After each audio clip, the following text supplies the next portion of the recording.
निशाण हे चाले वाऱ्या संग हे डोले, साई भक्तांना दाखवी ही सुखाची वाट, दोन पाऊल चाला तुम्ही साई दर्शनास, दास कांदा देईल अनवानी पायानं, साई तुझ्या दरबारी मी सेवक होईल. तर मित्रांनो, एक साई भक्त आपण बघायला ह्या सणाची वर्षभर वाट बघत असतो, तो म्हणजे साई पालखी. गुढीपाडवा ते रामनवमी या कालावधीमध्ये भव्य दिव्य असा साई पालखी सोहळा असतो. मुंबईतील लाखो भक्त शिर्डी दिशेने रवाना असतात साईच्या दर्शनासाठी. तर मी चालतो भटवाडी साईजन सेवा संस्था या पालखी सोहळ्यातून. लगभग 17 मार्च ते 26 मार्च या कालावधीमध्ये भव्य दिव्य असा साई पालखी सोहळा आहे. मग आपण पण जाणार आहोत कशा प्रकारे साई पालखी सोहळा असतो, आपण ते बघणार आहोत. मग चला जाऊया साई दर्शनाला. बोला सद्गुरू साईनाथ महाराज की जय. 17 मार्च रोजी भटवाडी साई दर्शन पालखीचा उद्या प्रस्थान होईल शिर्डीच्या दिशेने. आणि आज आहे 16 मार्च, लगभग रात्रीचे 11:30 वाजलेत आणि मी चाललो समेत क्रीडा मंडळामध्ये, कारण आमचा पालखीचा टेम्पो आहे त्याचा बॅनरचं करण्याचं काम चालू आहे. त्या दरम्यान समेत क्रीडा मंडळामध्ये या ठिकाणी संदीप, प्रभू आणि भागेश या ठिकाणी काम करतात. आपण त्याला जॉईन व्हा. चला जाऊया. पालखी सोहळ्यासाठी आमच्या गाडीसाठी लागणारा बॅनर या ठिकाणी तयार होतो. लगभग संदीप, मी, गोरख आहे, तसेच प्रभू पण या ठिकाणी आहे. लगभग 6x8चा बॅनर तयार होतोय. तर अशा प्रकारे तयारीचं लगभग 7 ते 11:30 वाजलेत आणि बॅनर बांधण्याचं काम सुरू झालं. सर्वप्रथम अशा रिपा टोकून घेतल्या आणि असंच तयार लगभग आपण बघाल ना, लगभग 1 तासाच्या परिश्रमानंतर अशा प्रकारे हा बॅनर तयार झाला आहे. तो त्या गाडीवरती लागेल. पालखीला जाण्यासाठी टेम्पो म्हणजे सुरुवात झाली. आपण बघताय राजेशने लगभग 20 बॉक्स मधील आणले. त्यात आम्ही आमच्या गाडीमध्ये भरतो. लगभग 20 बॉक्स आहेत अशा प्रकारे. आणि आमच्या घाटकोपरला लगभग 25 बॉक्स घेतले. अशा प्रकारे टोटल लगभग ना आय थिंक 50 बॉक्स आम्ही घेतले. कारण 9 दिवसाचा प्रवास आहे, ऊन जास्त आहे, ताण लागू शकते, त्यामुळे जास्त अशा प्रकारे पालखीला जाण्यासाठी बॅग पूर्ण भरले. लगभग ना 1 तास गेला बॅग भरण्यासाठी. काय भरू खूप घाई होती माझी. लगभग कालपासून पालखी तयारी चालू आहे. तर आज निघताना पहिला आपण देवाला नमस्कार करणार आहोत. मागणं एवढंच मागणार की 9 दिवस सुखाचा प्रवास घडू दे, कोणतेही विघ्न येऊ नये, सगळं काही. अशा प्रकारे लगभग संध्याकाळचे 8 वाजलेत आणि ना या ठिकाणी बॅनर बांधण्याचं गाडीला काम चाललं. रात्री जो आपण 11 वाजता बॅनर टोकला ना, तर लावायचं काम चाललं आता.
जेव्हा साईनाथचा तलाव याही वर्षी भटवाडी साई दर्शन करते.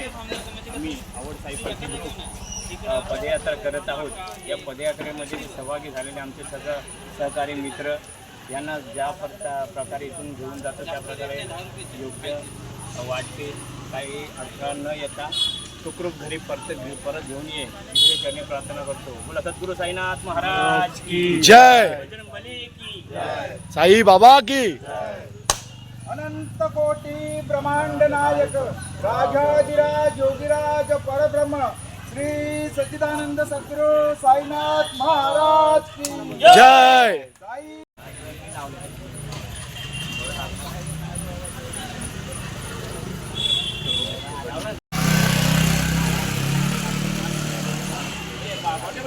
महाराज की जय. साई बाबा की जय. जय.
सद्गुरु साईनाथ महाराज की जय, बाबा की जय.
पालखीचा पहिल्या दिवसा मुक्कामाचा रात्रीचा हॉल्ट असणार आहे. मुलीन ते नायडू कॉलनी या ठिकाणी पालखी पोहोचले आणि लगभग रात्री 2 वाजले. थोडंसं साईप्रसाद करून प्रत्येकजण आराम करतो आहे. सकाळी उठून परत 4 वाजता परत प्रवास चालू होईल, पदयात्रा चालू होईल. तर मित्रांनो, आपल्याला ब्लॉग आवडला असेल तर लाईक करा, शेअर करा आणि सबस्क्राईब करा. भेटूया पुढच्या ब्लॉगमध्ये. धन्यवाद.